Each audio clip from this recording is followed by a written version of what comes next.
저는 지금까지 인생살이에 있어서나 목회 사역에 있어서 훌륭한 세 분의 사부님을 모시고 그분들의 가르침을 따라 살아왔습니다. 한국 대학생 선교회를 설립해서 평생을 그 일에 정열을 쏟고 사역하다 가신 김중권 박사님과 연세대학교 부총장과 상지대학교 총장을 지내신 김창국 박사님, 그리고 북한에서 내려와서 목회 사역을 하고 한국 목민선교회를 설립해서 일생을 복음 전파와 사회 정의를 위해 몸바친 고영근 목사님, 이 세 분의 은혜 속에 지도를 받고 지내왔습니다. 그런데 오늘은 그 중에 고영근 목사님 감옥살이 하실 때 일화를 직접 들은 대로 몇 가지 소개하면서 말씀을 시작하겠습니다. 그것은 장기수 간첩 안씨와 고영근 목사님이 감옥에서 대결한 일입니다. 5판을 대결했는데 첫째 판이 이겁니다. 고 목사님이 말하기를 나는 박정희 회개하고 하야라고 외치고 6년형의 징역을 받았다. 만일에 당신이 북한에 돌아가서 김일성이 보고 회개하고 물러나라고 하면 당신은 몇 년형을 받겠느냐? 최하가 사형이다. 이 물음에 20년 장기수가 아무 대답을 못해서 1대 0으로 고 목사님이 앞서갑니다. 두 번째로 고 목사님이 또 묻습니다.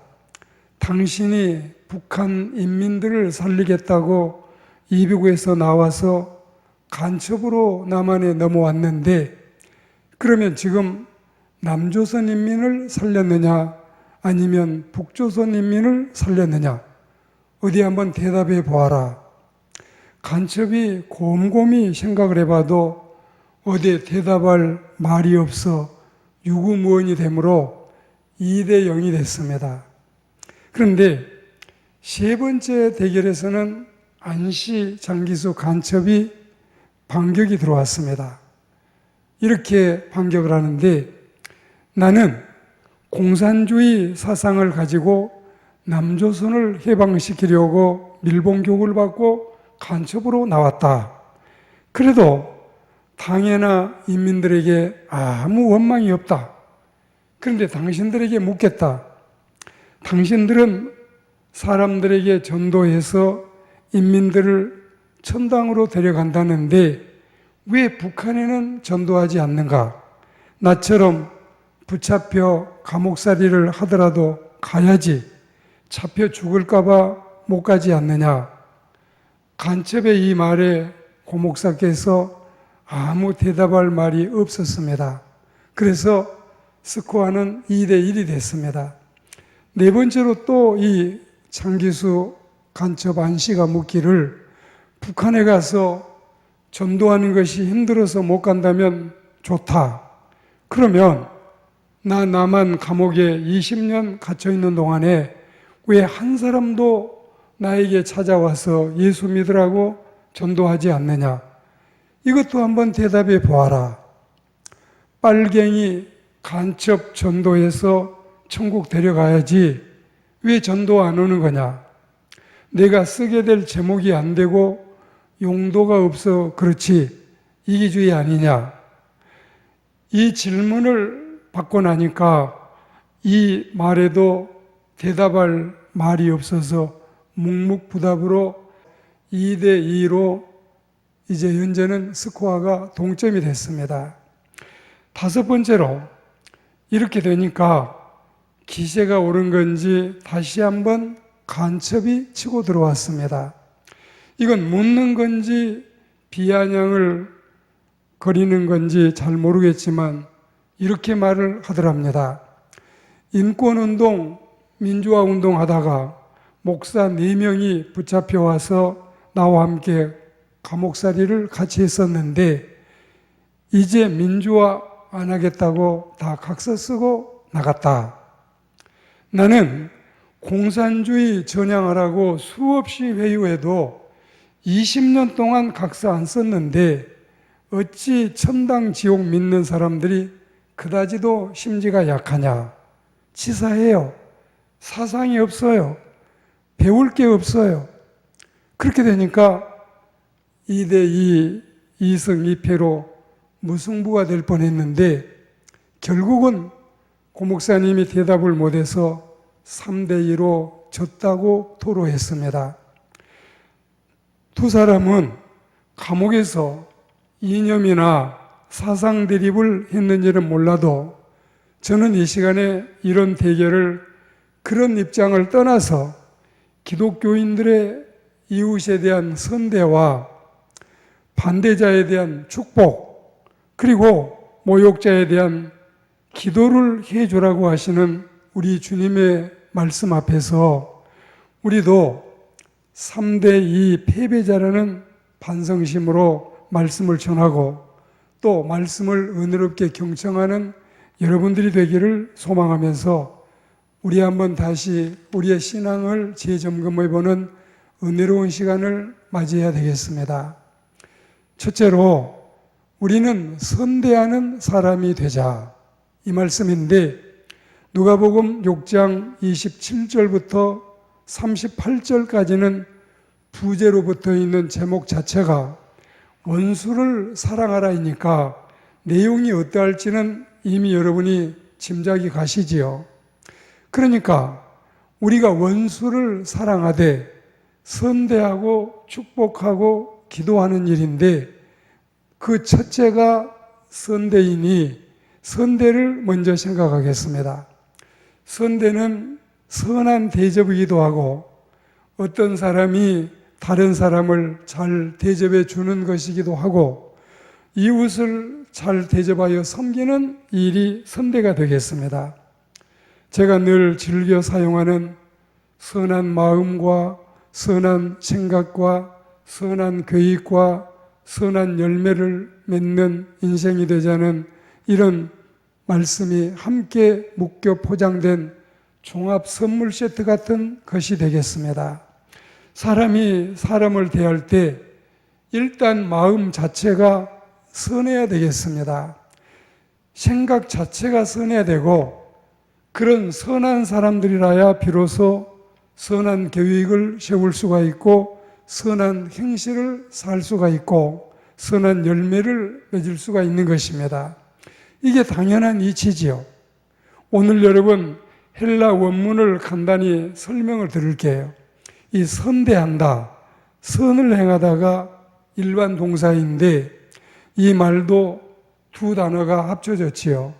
아가도소 선한, 포이에오 행함. 그러니까 선한 행함, 선한 행동, 선한 대접 이걸 여러분 의미하고 있습니다. 확대하면 좋게 대해주고 잘 대해주고 기쁘게 해주는 의미입니다. 저는 이 시간에 선대를 가족들로부터 동료들로부터 이웃이나 주변 사람들로부터 점점 확장시켜 나가려 했는데 근데 우리 주님은 아예 우리를 미워하는 사람들을 선대하라고 바로 원수 앞에 우리를 세워놓습니다. 거두절미하고 단도직입적으로 말씀을 하시는데 설교를 듣는 회중의 수준을 그래도 높이 평가하시는 건지 가까이에 있는 주변에는 어련히 잘하고 있을 테니 바로 차고 들어가서 원수 사이나 우리 미워하는 사람을 선대하라고 직설로 말씀을 하십니다. 첫째로 원수가 줄이거든 먹이고 목마르거든 마시라. 두 번째로 악을 악으로 갚지 말고 모든 사람 앞에 선한 일을 도모하라. 세 번째로 원수 갚는 것은 하나님께 있으니 우리와 이웃 간에 모두 화평하라. 네 번째는 바울은 매를 맞고 박해를 받을 때도 끝까지 참았다. 다섯 번째, 주님도 고난을 받을 때 위협하지 않고 하나님께 맡기셨다. 그러니까 이 선대하다, 웰두, 끝두. 그래서 이제 이 칼로스 포이에이테, 이 헬라 말을 보면은 바르게 행하다도 있고 고상하게 행동하다도 있고 아름답게 행실을 베푼다는 의미도 있으니 우리가 이런 마음으로 사람들을 상대하고 잘 살아나가야 되겠습니다. 우리 예수님의 가르침 중에도 극치를 나타내는 교훈이고 예수교의 가장 심오한 생활 철학에 해당이 되겠습니다. 그러니까 우리는 어떤 사람의 인격이나 인기나 명성이나 재산이나 지위 따위에 차별 없이 심지어 날 괴롭히는 진상들이나 원수까지도 잘 대해주는 이런 믿음의 행실을 주님 앞에서 칭찬받도록 살아야 되겠습니다. 그리고 두 번째로 우리는 이 선대에 이어서 축복하는 인생을 살아야 되겠습니다. 예수님의 설교는 여기에서도 마찬가지입니다. 부모, 형제, 이웃, 사촌, 동료, 주변인들은 아예 차치하고 우리들을 저주하는 사람, 그에게라도 축복해야 한다는 말씀입니다. 우리가 여기에서 터득하는 깊은 진리는 바로 이것인데 우리는 항상 기뻐하라는 말씀만 받았지 근심하거나 슬퍼해도 된다는 말씀을 받지 못했던 것처럼 이와 같이 우리는 다른 사람을 축복하라는 명만 받았지 저주하라는 명은 받지 않았습니다. 지시나 말씀은 고사하고 주님은 어떤 경우에도 우리가 다른 사람에 대해서 이렇게 하고 살아야 된다는 분명한 주님의 말씀을 가슴에 품고 살아가야 되겠습니다. 진실로 우리는 축복하라는 말씀은 받았지만 언제 어느 때고 어떤 사건, 어떤 상황, 어떤 사람에게라도 저주해도 좋다는 주님의 허락은 전혀 없었다는 사실을 기억해야 되겠습니다. 그러니까 저주하고 싶은 충동을 느낄 때가 행여라도 있게 된다면 그 시간에 우리는 저주하지 말고 축복해야 되겠습니다. 아무렴 우리 하나님께서 그 사람을 보호하시려고 그 사람을 안전하게 하시려고 설마 저주를 못하게 하셨을까요? 그건 절대 아니라고 봅니다. 하나님께서는 분명히 우리 편이시지 그들의 편은 아니심이 확실하기 때문에 우리에게 복을 받게 하시려고 주님이 이렇게 하시는 것이지 그들을 지켜주시는데 큰 목적이 그리고 깊은 의도가 있는 것은 아닐 것입니다. 도리어 그들에게 축복하라고 해놓고서 그들이 복을 받을 자격이 없다면 다 우리 차지가 될 것이기 때문에 그러한 것입니다. 우리가 저주만 잘하면 그 저주가 나에게 임하고 우리가 축복하기를 싫어하면 복도 우리에게서 멀리 떠나간다니 참 기가 막히게 놀라운 법칙이고 평안을 빌어도 그 평안이 그들에게 합당하지 않다면 우리에게로 돌아온다니 엄청난 하나님의 역설적인 진리가 아닐 수 없습니다. 좀 그렇긴 하지만 어떤 의미에서 보면은 복받을 사람을 축복하는 것보다 복받을 자격이 없는 자들을 축복하는 것이 더 수지 맞는 일일지도 모르겠습니다. 이건 역설적인 얘기고 여하튼 저주하기보다는 축복하고 사는 것이 훨씬 더 수지 맞고 대박 터지는 은혜로운 인생살이가 되겠습니다. 마지막으로 세 번째는 첫째 선대와 두 번째 축복에 이어서 세 번째는 기도해 주는 일입니다. 말도 되지 않는 것 같고 또 실제로 불가능해 보이는 우리를 모욕하는 자를 위해 기도해 준다는 것은 예수님이 직접 몸소 우리에게 모범적으로 보여주셨습니다. 이 숭고한 사랑의 실천은 누가복음 23장 34절 말씀에 보시면 잘 나타나 있습니다. 이에 예수께서 이르시되 아버지 저들을 사하여 주옵소서 자기들이 하는 것을 알지 못함이니이다 하시더라. 그럼 주님께서 기도해 주시는 저들은 과연 누구입니까? 저들은 지금 우리 예수님을 불법 재판했습니다. 우리 예수님을 사지에 넘겨주었습니다. 우리 예수님을 나무에 매달았습니다. 그리고 죽이라고 선동을 했습니다. 고함을 쳤습니다. 예수님을 비웃었습니다. 조롱했습니다. 침뱉었습니다. 갈대로 머리를 쳤습니다. 심지어는 옷을 벗기고 가시모자를 씌워주고 책짓질을 하면서 고통을 주고 타격을 가하던 자들이었습니다. 그런데 우리 예수님은 이런 모욕하는 자들을 위해서 기도하셨습니다. 저는 이 대목에서 모든 증오심과 악심이 무너져 내립니다.